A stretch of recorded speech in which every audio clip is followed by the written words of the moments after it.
What's up, guys? It's Peter Bear, um, doing a commentary over my short film "Cough It Up." Right here, I wanted it like a video game esque like introduction to Austin because I feel like he's very much a. I wanted to make him very much a character, even though I feel like I did not really do a great job of that. Of course, right there we hit a little weird slow mo thing. I wanted to do a freeze frame, but I couldn't figure out how to do it in my editing software, so it's a weird slow mo thing. Um, yeah, this is my first ever short film. Shot it on my phone, edited on my phone pretty much, slash my laptop.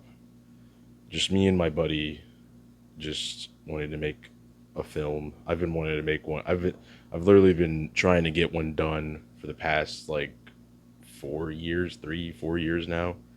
But right there, he gets an email about his tuition and outstanding balance. Um, the point being, I should have put that in there. I should have done a little bit more for that. A lot of this is just going to be a big critique on my part, um, because I kind of just dove into this. I didn't really think about a whole lot of. I only had certain shots planned out, and looking at this now, this is really roughly cut. I mean, I've watched the thing over 5 times, of course, in full. Of course, editing. I've watched it dozens and dozens of times. Um, this is a pretty good shot right here, though. But you can kind of tell sometimes when like I move the camera or like I shot that shot earlier where he gets an email and like he runs off on my tripod, which is broken now because I used it literally like it's like one for all. Like he used it's the last little embers. Of course, right here, this is a decent shot, big stable shot, but um, I shot this in like the normal camera mode when really I should have shot this on the pro mode. I don't know why I did that. That's my fault. um, but yeah, just some stuff of him driving around. You can see that my seatbelt is unbuckled on the on the dashboard because the little thing pops up. That was a big mishap. A lot of this movie is actually mute. It's actually silent, and just the music is playing because I had a wrist strap on my gimbal to stabilize my camera and attach it to my hand, but I didn't attach it to my hand, so there's just a piece of plastic clicking constantly. So I had to mute a lot of sections. And right here, as you can see, the wind is going insane. The wind is so crazy. And if you look right there, also you can see the microphone I'm using to record this right now in the shot. Also, my actual phone number there, perhaps. Um, but you can hear the wind whipping. I had to tone down the volume so much.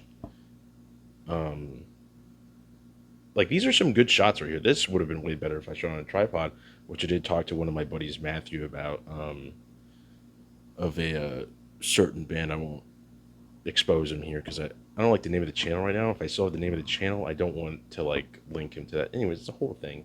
Um, this right here, I want to do a crossfade because I just watched No Other Choice. I was like, I like crossfades, and I want to do a crossfade. This is probably my one of my favorite things that we did. This was a whole ordeal to set up, though. This was like just a whole ordeal to set that up because I had to convince moron my buddy to go into his car, and I was like, okay, just wait right here while I gotta drive up, and I gotta plant right here because it won't work any other way. But this right here, I wanted it shot a little bit like a video game. This is so fast.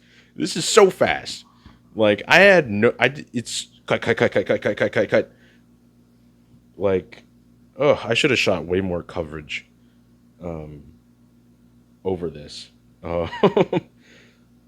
But right here, he gets the truth revealed of what information he's acquiring. At first, originally during that previous phone call we had just looked at, um, I had dubbed it over, but I didn't give myself enough time while shooting to like actually properly like save voice lines, and like I'd be like, yeah, just try to extend it a little bit longer, but it just wouldn't get extended a little bit longer. But he's here to pick up an item. He opens up the item because curiosity overtakes him, and he reveals the truth that he is selling out his people, AI to AI data centers and whatnot. Basically, just plunging his community into abysmal terror, which we see in our real life a lot. But that previous scene in the bathroom, I wanted to shoot it a little bit like a old survival horror, like Silent Hill, like Resident Evil type of game with the fixed camera angles, which I'll probably try and do more of that later on. But right here, we get a total tone shift of uh, the color scheme, making it real blue because now we're sad. Um, Man, watching this back and talking over it just. Now this section I think is actually good. I don't care what anyone says. This is actually a good section right here, where he's looking at the flock camera, you know, and coming to terms with what he's done. Of course, I could have probably shot it a little bit different, a little bit better, but this right here is not bad. Um, but we live and we learn, we make and we learn. Um, that's the big point of this. Here he's walking alone. I wanted there to be more people. I wanted it to be a. I thought there was going to be more people down in this downtown area of our town. As you can see, there's like three people. I wanted him. I in my mind, I had when I wrote it, I had envisioned him like wafting through a crowd. Like there's a bunch of people and they're just wafting. Because I remember on this road, I saw on a Barstool account somebody riding a couch down this road, and I was like, okay, well, there's definitely going to be people here because I don't go to this downtown area a lot. Actually, this right here coming up is one of my favorite shots. Um, I feel like it's probably my favorite thing that I've done. This right here, I think it's my favorite. I think it's my favorite shot right here. Of course, we we kind of I kind of filmed this without the intention of putting this in the film, but then I realized that I was running out of time to shoot more stuff, so I had to put it in. So the performances are a little bit off.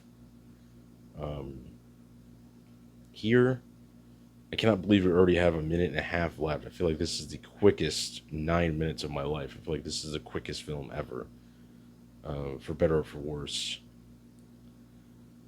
But this is just him walking around. This is a community event where the arts just come into this little section, and we see the aftermath here. This is after that community event. Just a couple of can't keep the camera still because I wasn't expecting to shoot that day. That's my fault. A lot of this is my fault, but like it's just what it is. Um, but lots of stills, lots of stills of the artwork, lots of great stuff. It's a beautiful section of town, and I kind of wanted to highlight it in this short film, albeit very shoddily. Um, the aspect ratio for this thing is so off. That's completely my fault. It's completely off because I thought, oh, because I was in CapCut editing it, and it was like, oh, this is the cinema. This is 235 one. I've seen this, but I didn't know that YouTube like would just put it in a box. So here we go, and now we have end credits. Um, oof, oof, and that's the film. Um, so usually for directors' commentaries, if you're watching the DVD, their film is way longer, so they can talk more throughout it, and they're a little bit more concise. But on no such thing. So we're gonna go into overtime here. Um, we're just gonna go into overtime. Uh, so yeah, this was my first. This is not the first script I've written. It's maybe the maybe like the third or the fifth. between that time. But this is the first actual short film I've ever, you know, directed and shot. I've shot things before, just being a kid and interested in movies and whatnot. Of course, I've just shot a couple things. But finally, me and my buddy this summer, I had written this script, and I was like, okay, this is it. This right here is it. Like we are shooting this summer. Like we're shooting this summer. We are getting it done. This is going to be a great, big, nice short film where we will comment on the current reality we live in of big tech companies coming in and plowing down local infrastructure. And because at first, actually, it had none of that stuff in it. It had none of that stuff in it at all. Like it was literally just like he gets an email or gets a call. No, he gets an email that, and at first it was actually called Tackling Saturday, because it was Saturday. He realized that he had something due that Saturday. Like he had the payment due Saturday, for his classes, but he forgot. Hence, he has to tackle Saturday now or whatever. I don't know. That was the first. This went through like three drafts, and it clearly didn't go through enough drafts or enough time. Granted, I was in the middle of school, and that was a whole thing. Nursing school is a whole other ordeal. If you want more about that, I think you can actually go to my personal channel, Bear, just Bearer, all caps. I'll probably link it in the description,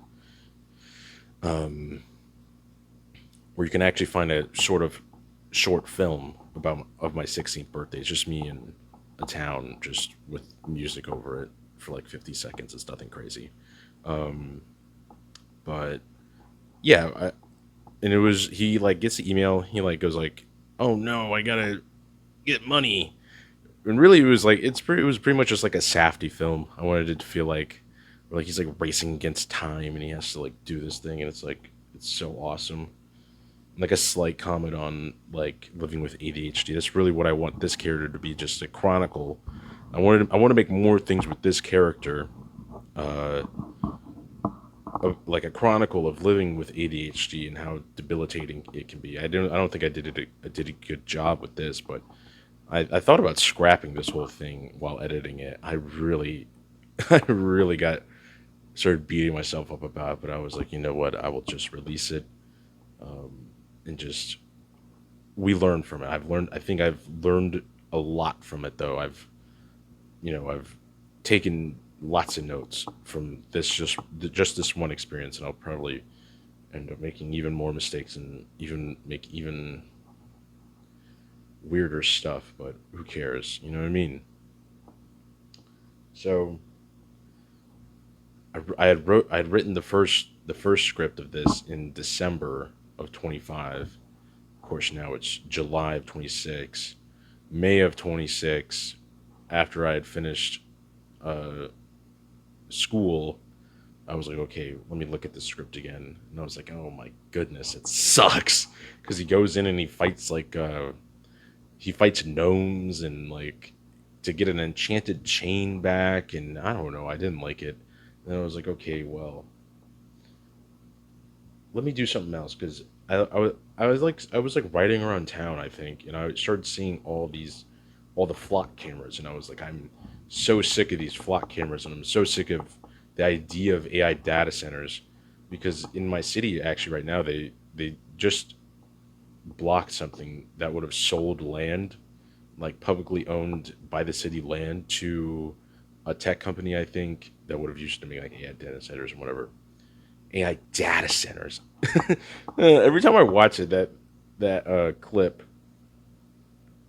where he's on the phone with Bubba Juke after finding out what he's picking up, he goes AI data centers. It's so funny. I'm sorry.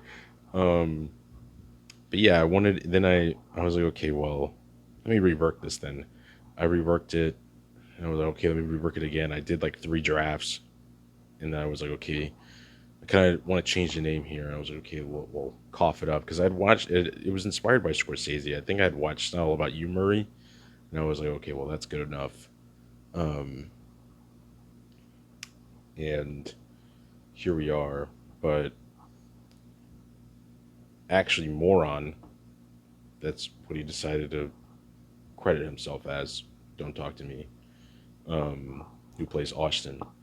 Uh, he brought the idea of making this a chronicle, like the chronicles of this character, which I think I'll probably end up doing. It makes it easier on me because I know who the character is, and I can just write him in different scenarios now. Of course, there will be more original character stuff, but you know what I mean. Um, so yeah, I mean, we finished it. He got into town, and I was like, okay, well, next week we'll start shooting. And I had ideas for shots, but like we got into it, and I was like, and I realized like almost immediately, silently to myself, I was like, I am way in over my head. Like I'm way in over my head right now. Like I am so far over my head. Like I did not practice shooting. I thought just taking photos would be enough. I did not practice editing videos. I did not practice shooting videos. I did not fully explore my camera on my phone. I did not, think about locations thoroughly. I did not think about how I wanted, you to present the character. I didn't really think about anything. And like we started shooting and I was like, okay, well, I don't even know how I want the intro to go. Like, and then we get there. I'm like thinking for a second. I'm like, okay, well, I guess we'll do like a kind of like a video game thing where like they start from like the feet and they like pan up, and then you get like the like a text box of like their name. So like I thought I would do that, um, but I mean it barely. I wouldn't say it works. I should have let these shots linger for a longer time, and I should have let them because it's there's so many cuts because it's so loud and there's so much like where like I should have just cut the camera and then said cut so I wouldn't have to like worry about like the microsecond of where you know what I mean, of where I said cut. I mean,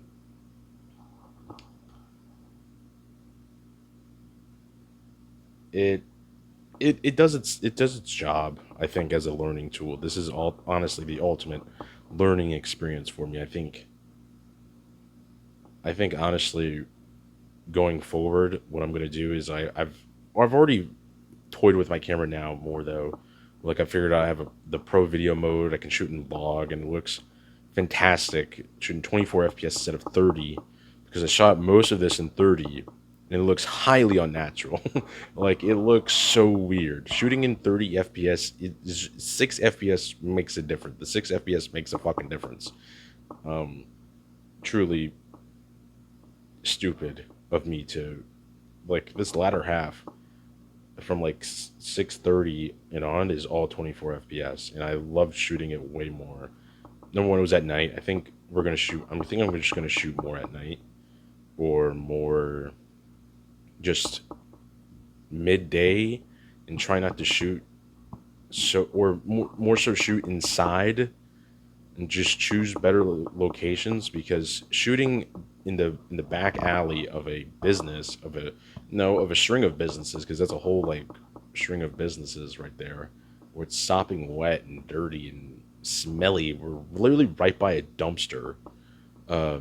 Wasn't the move. That wasn't very smart. Not smart at all, really. Where like it just wasn't. That just wasn't a smart idea. Really, it just wasn't a smart idea. Um, but yeah, that shot right there at like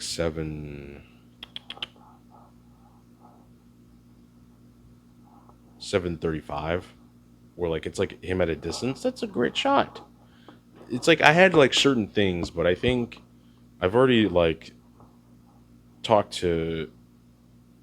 one of my buddies about this, where like I was like, because I had shown him the film before, and he's the first person to see the film.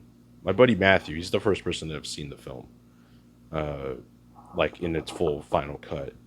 Uh, and I talked to him. I was like, yeah, dude, I know what I need to do now. I need to get lenses for the phone. I need to get microphones. I need to get lighting. I need to just get more gear and make sure I have all my ducks in a row before I even think about shooting. I need to know what locations I'm going to, what locations I'm going to do. There's actually a whole scene in this film that's literally cut where he's on the phone with a friend because it just made no sense. Even though it would have kind of given the film a little bit more of a breather. But I think for the next script also, um, I think I'm going to go ahead and definitely try and give more character work. I mean, I'm working with like no people. All I knew for sure was that I had my buddy Moron, uh, and that's for sure. That's all I knew. That's all. That was the only person I had. I also had myself, but I had this thing where like I didn't want to record myself. I was like, okay, well, if I want like a dynamic camera shot, how the fuck am I going to shoot that? Like, how am I going to go ahead and shoot that? Like, I don't want just like static camera shots everywhere. And I was like, I can't trust my tripod because it's broken. I gotta get a new one. The thing literally is held. It was held together by duct tape. It's literally still held together by duct tape. I gotta get a new one like now. Um, but I went ahead, but just really making sure I have all my ducks in a row before I go ahead and shoot. Make sure my script is tight. Make sure it's longer. I want the next one to be like maybe 10 to 15 minutes, like true like narrative short film, because I think over time I'll probably make a couple ambient films, because I think by the time this comes out, I think I would have already released Always Watching, literally just a minute long short film of my eyeballs. Um, and I wanted to, and I think I'm just gonna do a couple more ambient things before I move on to a bigger project. Um, but I'll definitely be writing more bigger stuff. But I mean, I don't think it's bad. I don't think it's terrible. I think it could honestly be worse. Um, I think it could honestly be worse. I don't want to be too hard on myself, but I am going to be hard on myself because it's what I do. Um, but I think I'm also severely disappointed, um, because I'm going back to school in a couple weeks, and I know that I'll have no time to write. Um, I'll have no time to write. I'll really have no time to. Maybe I'll have time to do some ambient things, uh, very low profile stuff, just to get the juices working, try some stuff out. But I know that I'll have pretty much no time to write, um, and that'll suck. That'll suck. But yeah, I mean, I hope you guys gleaned some sort of enjoyment out of the film itself and of this commentary. I got nothing more else to say.